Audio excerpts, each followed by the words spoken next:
नमस्कार, मैं Rana Yashwant India news पर आपका स्वागत करता हूं और आप देख रहे हैं अर्धसत्य। आज समूचे हिंदुस्तान ने अपना रत्न खो दिया। रतन टाटा। रतन टाटा सिर्फ देश के उद्योगपति नहीं थे, वो एक चलता फिरता हिंदुस्तान थे। देश में एक कारोबारी राष्ट्रवाद से कैसे जोड़ करके अपना सिद्धांत गढ़ सकता है, उसकी जीती जागती मिसाल थी।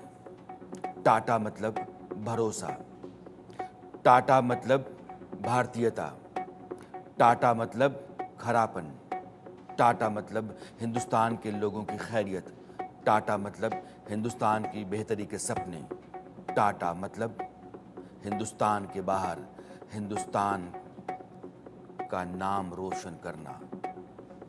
टाटा यानी हिंदुस्तान की धड़कन। रतन टाटा नहीं रहे और समूचा हिंदुस्तान उनके जाने के बाद भारी मन से, नम आंखों से उनको अंतिम विदाई देता रहा। अब भी मन बोझिल है।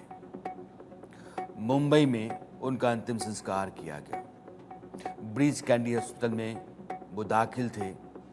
उम्र की जो दिक्कतें होती हैं, उन दिक्कतों के चलते उनको एडमिट किया गया था। लेकिन यह जो दाखिला था वो उनके लौटने का नहीं था, बल्कि दूसरे लोक पर एक नई यात्रा पर जाने का था। हिंदुस्तान ने रतन टाटा को खोया, लेकिन रतन टाटा हिंदुस्तान के लोगों के बीच में उस नगीने की तरह हैं जिस पर पूरा देश हमेशा के लिए नाच करता रहेगा।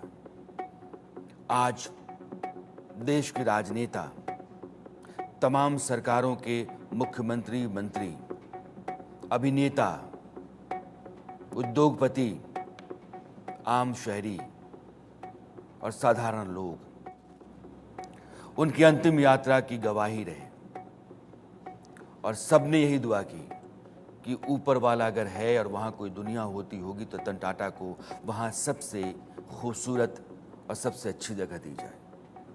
जितने ज़हीन और जितने बेहतरीन इंसान थे, उनको ऊपर भी वैसी ही जगह मिलनी चाहिए। जिन लोगों ने रतन टाटा को अपने अपने तरीके से याद किया, उन लोगों की ज़ुबानी रतन टाटा को एक बार सुन लीजिए।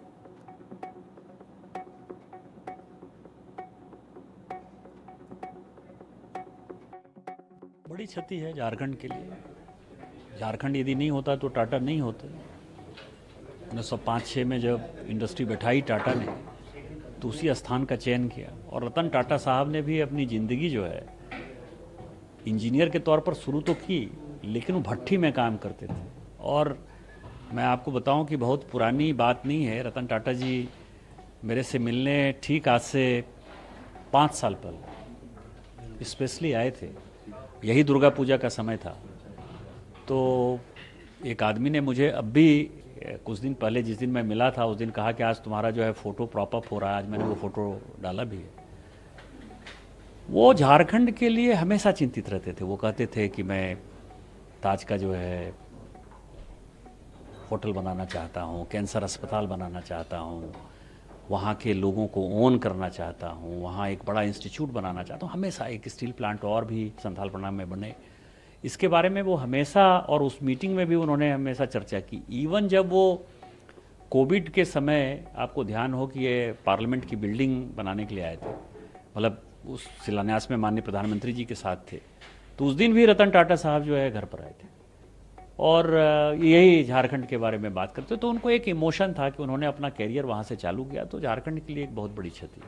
सर, पहले तो मैं रतन टाटा जी को बहुत मनपूर्वक श्रद्धांजलि देता हूं। रतन टाटा जी, मेरा उनसे व्यक्तिगत भी गहरा परिचय रहा, परंतु न केवल भारतीय उद्योग जगत के, पूरे विश्व के एक सम्मानीय उद्योजक रहे। देश के सारे कायदे कानून और रूल्स रेगुलेशन इसका पूर्णतः पालन करते हुए अपने उद्योग समूह को प्रमुख स्थान पर बनाए रखना और इसके साथ साथ अपने ट्रस्ट के माध्यम से देश की सभी समस्याओं का समाधान कर एक अच्छा समाज बनाने का प्रयास भी करना, चाहे अनुसंधान का क्षेत्र हो, चाहे मैनेजमेंट का क्षेत्र हो, चाहे एजुकेशन का क्षेत्र हो, चाहे कैंसर के इलाज की सारी सुविधाओं को देश के हर हिस्से में पहुंचाना हो। रतन टाटा जी के नेतृत्व में टाटा समूह ने इसको बहुत अच्छे से कर दिखाया है। मैं आज ईश्वर से प्रार्थना करता हूं कि उनकी आत्मा को परम शांति अर्पण करने का काम करें। रतन टाटा कहा करते थे कि जिंदगी उतार चढ़ाव भरी होती है, आपको इसकी आदत डालनी चाहिए। जब कभी भी हार्ट बीट, ईसीजी एक लाइन में आ जाए, एक सीध में आ जाए, तो जिंदगी खत्म हो जाती है। इसलिए जीवन में जब तक उतार चढ़ाव है, जीवन का आनंद वही है। और वो रतन टाटा इंसानियत की कितनी बड़ी मिसाल थे। आज उनकी कहानियों के जरिए ही हम रतन टाटा और हिंदुस्तान के उस लाल को समझने की कोशिश करेंगे जिसके ऊपर हिंदुस्तान हमेशा निहाल होता रहेगा।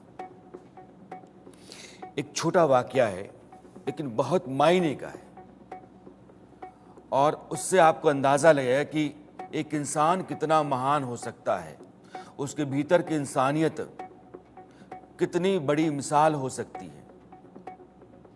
उसकी गवाही है ये घटना। रतन टाटा के आज जो उनकी अंतिम यात्रा थी, उनके जो कुत्ते थे, डॉगी, जिनसे वो बेइंतहा प्यार करते थे, शादी नहीं हुई थी तो लाजमी परिवार नहीं था, लेकिन उनके जो अपने पालतू डॉग्स थे उनके साथ उनका अपना जज्बाती लगाव था। और आज उनकी अंतिम यात्रा में वो भी दिखे दुखी मन, शांत और शायद ये सब कुछ समझते हुए।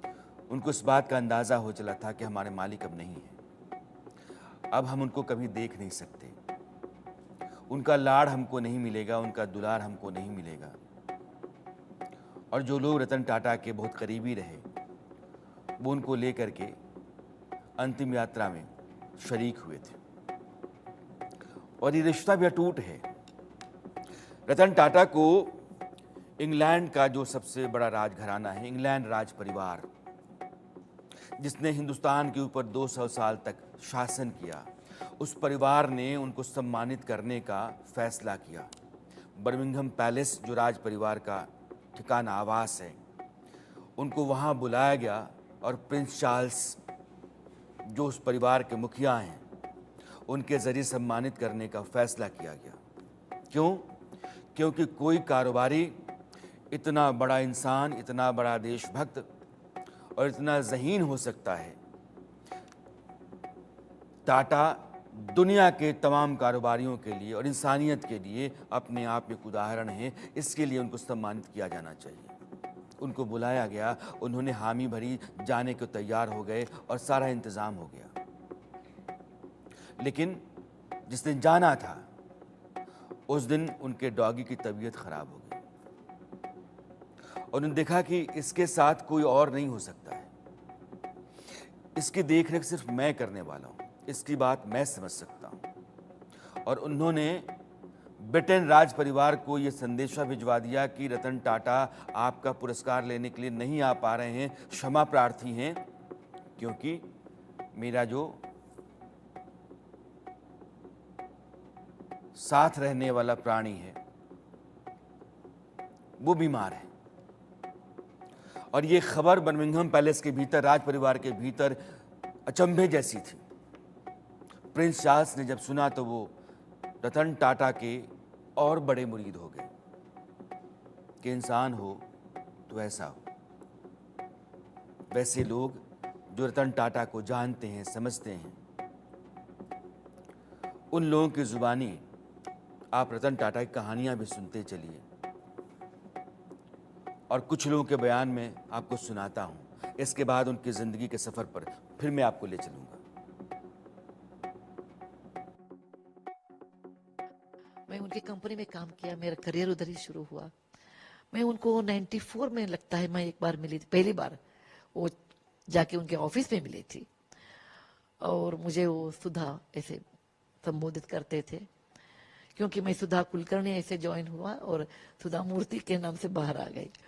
मुझे कभी भी सुधा बोलते थे।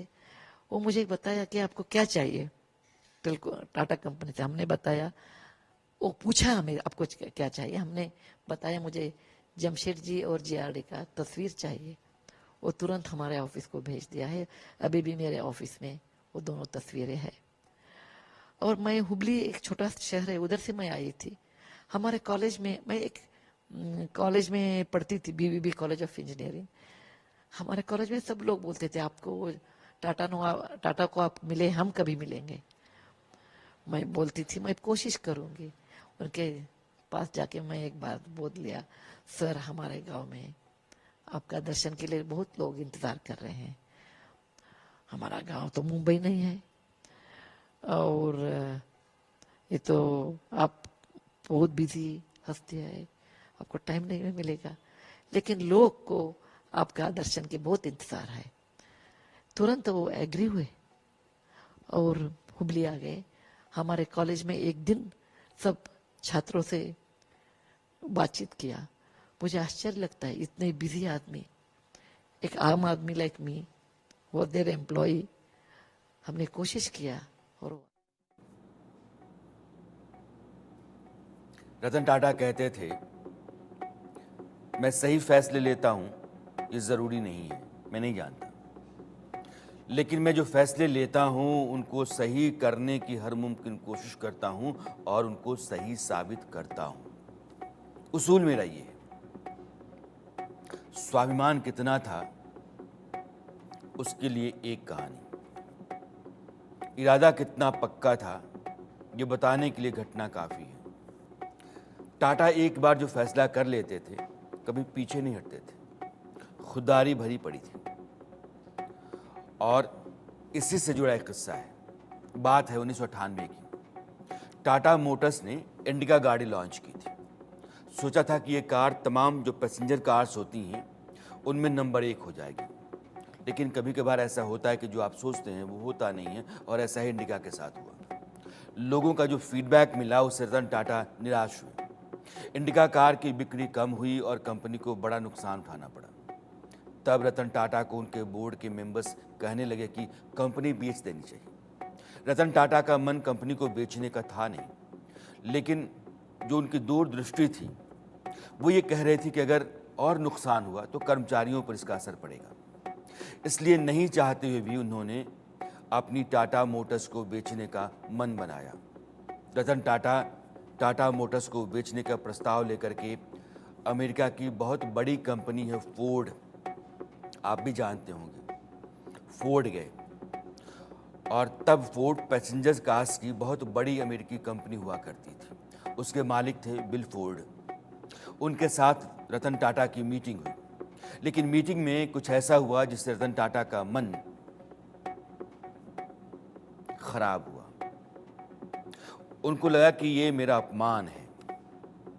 हुआ क्या कि फोर्ड के मालिक बिल फोर्ड ने उनसे दो टूक कहा कि जिस कारोबार की जानकारी आपको थी ही नहीं, उसका अनुभव आपको नहीं था, आपने उसमें इतना पैसा कैसे लगा दिया। बिल फोर्ड ने आगे कहा कि मैं आपकी कंपनी खरीद तो लूंगा, लेकिन ये मेरे लिए फायदेमंद नहीं है, फिर भी मैं आप पर एहसान करने के लिए आपकी कंपनी खरीदूंगा। रतन टाटा को यह एहसान जो है वो चुभ गया, उनके आत्मसम्मान को चोट पहुंचा। उन्होंने कहा कि नहीं, ये डील नहीं होगी। फोर्ड के साथ उन्होंने वो डील कैंसिल कर दी। हिंदुस्तान लौटे टाटा मोटर्स को खड़ा करने के लिए उन्होंने एड़ी चोटी का जोर लगा दिया और कामयाब हुए। देश की 3 सबसे बड़ी ऑटोमोबाइल कंपनियों में टाटा मोटर्स भी शुमार है। अब जो समय का चक्र होता है कैसा होता है ये देखिए। और इंसान जो बड़ा होता है वो कितना बड़ा होता है इसको भी देखिए। जिस बिल फोर्ड ने रतन टाटा पर टाटा मोटर्स के खरीदने के एवज में एहसान जताने की बात कही थी, उसी फोर्ड कंपनी की हालत 2008 में पतली हो गई, क्योंकि 2008 में दुनिया भर में मंदी आई, अमेरिका भी उसकी चपेट में आया और फोर्ड कंपनी कहीं ज्यादा। तब रतन टाटा ने फोर्ड कंपनी की 2 ब्रांड जगुआर और लैंड रोवर, इन दोनों को खरीदा बिना ये कहे कि मैं आपकी इन दोनों ब्रांड्स को खरीद रहा हूं और इस खातिर मैं आप पर एहसान कर रहा हूं। उन्होंने नहीं कहा, लेकिन फोर्ड ने कहा कि आपने इन दोनों ब्रांड्स को खरीद करके मेरे ऊपर एहसान किया है। टाटा ने बिना कुछ कहे जो पुराना हिसाब था उसको इंसानियत की भाषा में चुकता किया। ये थे रतन टाटा। और रतन टाटा के ऊपर जो उनकी ऑटोबायोग्राफी है, बायोग्राफी है, वो लिखा है A.K. गांधी साहब ने, मेरे साथ स्टूडियो में है। गांधी जी, आपका बहुत बहुत स्वागत है।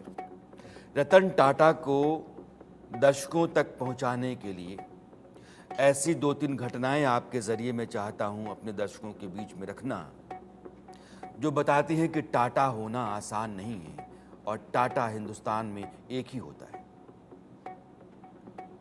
टाटा, रतन टाटा तो उनका नाम ही रतन है, उसके नाम में ही जी। तो रत्न है ही वो भारत के लिए। और उनका कोई व्यक्तित्व कोई एक अकेला किसी एक पक्ष में डाल के देखा नहीं जा सकता। उनके व्यक्तित्व के बहुत सारे पक्ष थे और एक बहुत जो एक इम्पॉर्टेंट पक्ष था जो किसी एक महत्वपूर्ण व्यक्ति या एक अमीर व्यक्ति में नहीं होता, वो है सादगी। मतलब वो स्कूल लाइफ में भी जब उनके घर से उनके जो दूसरे भाई थे उनको लेने के लिए एक शो ऑफ गाड़ी आती थी, ऑस्टेंशियस गाड़ी आती थी, तब वो उसमें ना बैठ के पैदल जाना पसंद करते थे। तो उनकी सादगी उनके जीवन का एक भाग था। और यदि मैंने उन पे जो भी काम किया है उसमें अगर मैं उनको बांट सकूं तो उनके जो विजन है उसके विजन को मैं 2 भागों में बांट सकता हूं। एक विजन है कि रिसर्च, अब देखिए कि उन्होंने रिसर्च में देश को बहुत कुछ दिया, TIFR वगैरह मैथमेटिकल रिसर्च में या IISc के रूप में उन्होंने देश को बहुत कुछ दिया रिसर्च के रूप में। और दूसरा है ह्यूमन रिसोर्स डेवलपमेंट, मानव संसाधन का विकास। तो अब मानव संसाधन का विकास वो अपनी कंपनी से शुरू करके और बाहर के क्षेत्रों में देखते थे। उन्होंने एक बार कहा था लगभग 25 वर्ष पहले कि I want to see India go places, और इसके लिए 2 ही रास्ते हैं, एक रिसर्च और एक ह्यूमन रिसोर्स, जो कि उस समय इंडिया में मतलब इतने डेवलप्ड नहीं थे दोनों चीज़ें। और इसलिए उन्होंने इन दोनों पे बहुत जोर दिया है। और उन्होंने जो अपने एम्प्लॉइज़ के साथ या एक आम आदमी के साथ, मतलब आप ये लगा लीजिए कि उनके जो छोटे से छोटा स्टाफ है उनके किसी भी कंपनी में, उसको बाय नेम जानते थे। और कोई उनके कोई छोटी मोटी कंपनियां नहीं है, बहुत बड़ी बड़ी कंपनी है और उनका विजन है काम करने का, अपना अनूठा ढंग है। और इन सब चीज़ों ने मिलकर उनको एक बहुत महान शख्सियत बनाया है। जी, ये हिंदुस्तान की तरक्की में टाटा की भूमिका कितनी बड़ी रही है। आमतौर पर जितने भी कारोबारी घराने होते हैं, उद्योगपति होते हैं, वो सिर्फ मुनाफा कमाने पर ही फोकस करते हैं। एक ही मकसद होता है कि कंपनी कितना मुनाफा कमा जाए और उसका विस्तार आप कितना कर सकें। लेकिन टाटा सन्स यानी कि टाटा ग्रुप की जो मेन कंपनी है उसके भीतर 5 ट्रस्ट हैं टाटा के, और उनकी हिस्सेदारी 66% के आसपास है।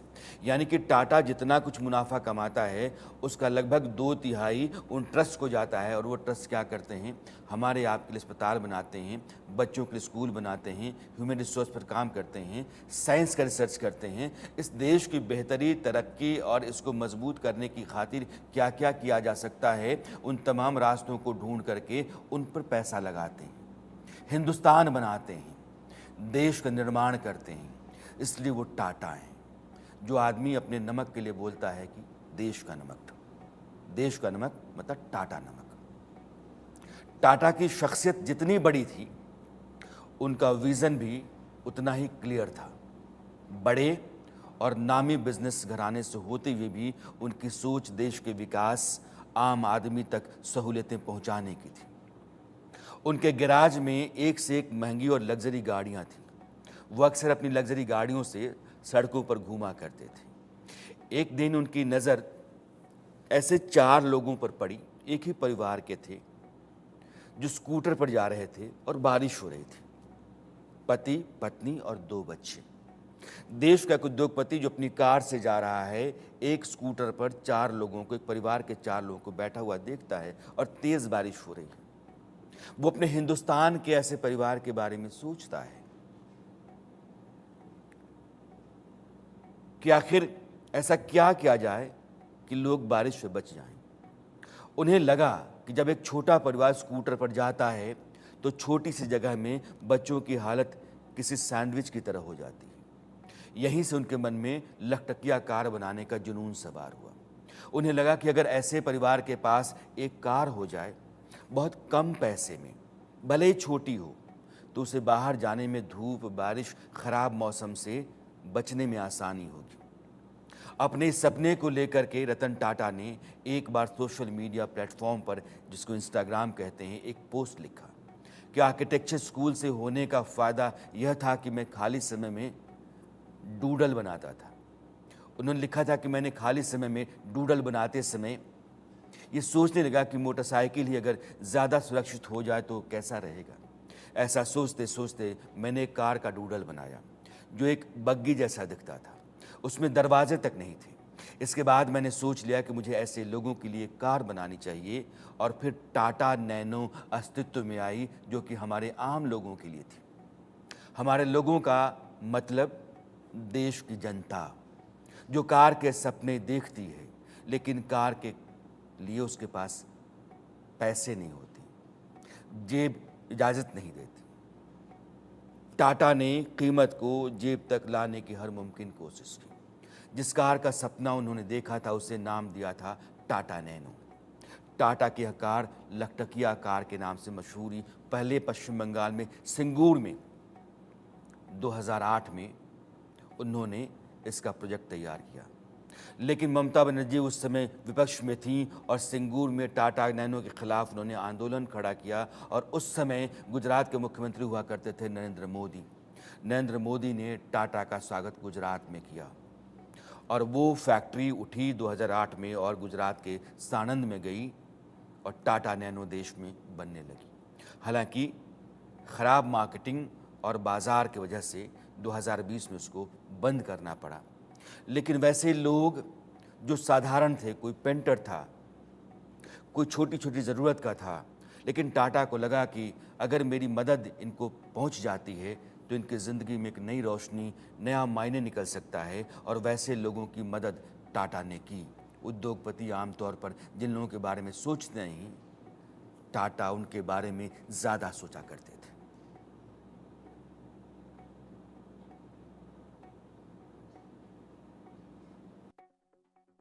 और मैं खुद भी उनको कई बार मिला। जब मैं इंडस्ट्री मिनिस्टर था, यहाँ पर जो जापान के प्राइम मिनिस्टर आए थे, उस वक्त मैं SM कृष्णा यहाँ पर एक इंडस्ट्रियलिस्ट की मीटिंग किए थे ताज वेस्ट एंड में। तो बहुत ही पोलाइट और हम लोगों से जो भी बात करता था बड़ा गंभीरता से और पोलाइटनेस से। ऐसा आदमी, इतना बड़ा इंडस्ट्रियलिस्ट और 100 कंट्रीज में जिसके बिजनेस है, ऐसे आदमी को मैंने बिजनेस मैन में कॉरपोरेट इसमें नहीं देखा।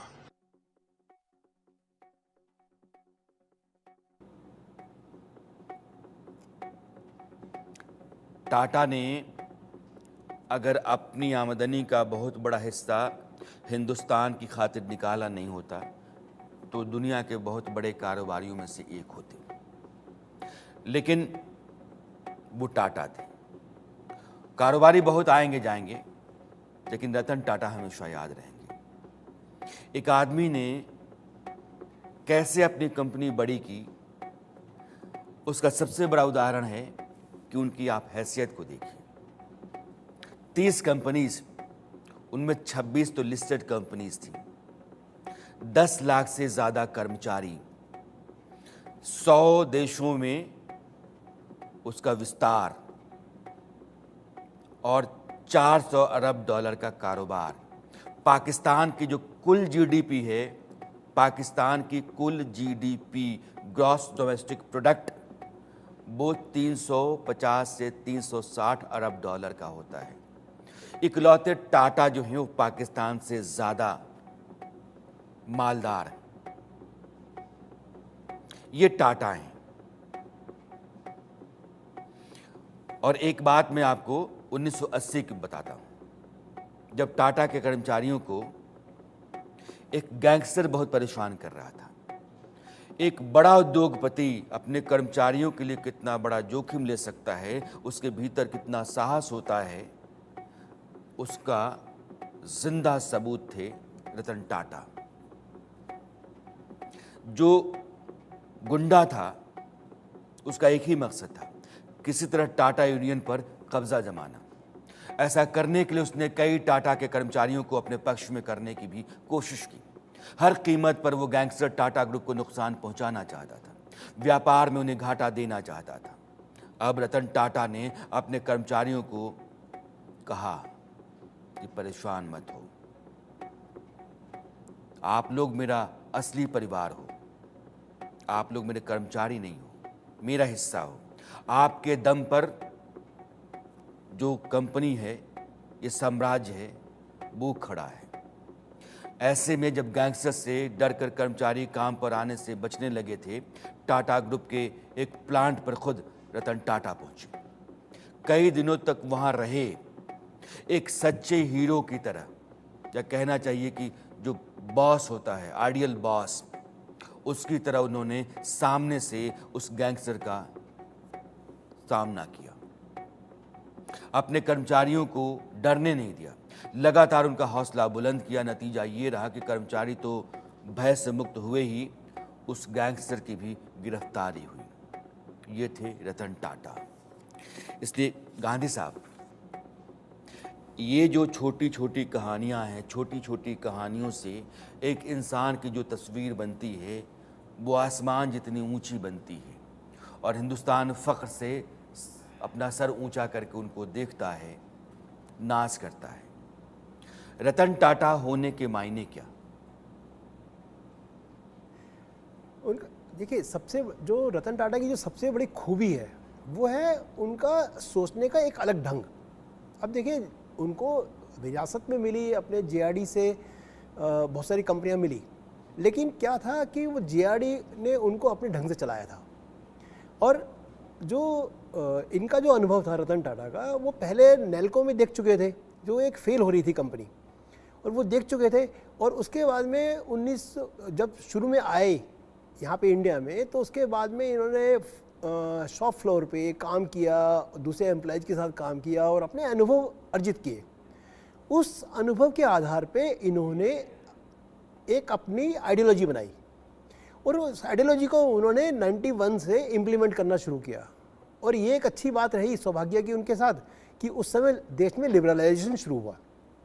अब जब लिबरलाइजेशन के साथ साथ इन्होंने क्या किया कि जो सारी कंपनियां थी वो अलग अलग ढंग से काम करती थी, ऑलमोस्ट इंडिपेंडेंटली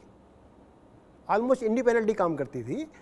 तो इसलिए उन्होंने क्या किया कि इन सबको अपने टाटा के बैनर में लाने का कोशिश की। अच्छा, हुआ क्या, शुरू में बहुत सारा विरोध हुआ, क्योंकि उनके जो एमडी वगैरह होते थे वो सब एक तरह से एक पावरफुल एंटिटी थी और उनको बहुत सारी शक्तियां जेआरडी ने दे रखी थी। लेकिन इन्होंने उनको किसी ना किसी तरह से अपने पास लेके आए, अपने अंडर में लेके आए, और उन्होंने भी देखा कि जो ये विरोध था वो बेमानी था, क्योंकि जब वो एक बैनर के अंदर आए, एक बड़ा नाम उन सबको मिला, तो उन्होंने ज़्यादा तरक्की की। और आप देखिए over a period of time कि उनका जो प्रॉफिट मार्जिन है वो 50 टाइम्स हो गया उस समय से, और जो उनका जो रिटर्न्स थे, जो रेवेन्यू थी, वो 40 टाइम्स हो गया। ये टाटा होने के मायने होते हैं। डॉक्टर गांधी, मेरे साथ डॉक्टर बिंद्रा भी जुड़ गए हैं। डॉक्टर विवेक बिंद्रा,